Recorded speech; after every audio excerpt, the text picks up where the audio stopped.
সালাতে দোয়া কবুল হয়। সালাতে দোয়া কবুলের 3 জায়গা।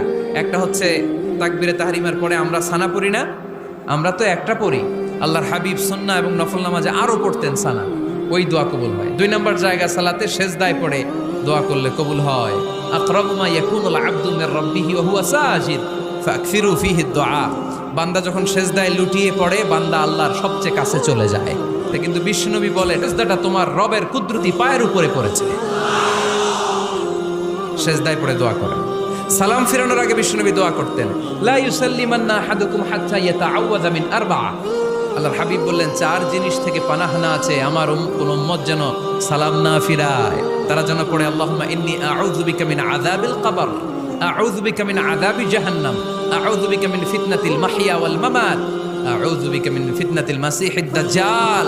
আল্লাহ কবরের আযাব থেকে বাঁচাও, আল্লাহ জাহান্নামের আগুন থেকে বাঁচাও, আল্লাহ জীবন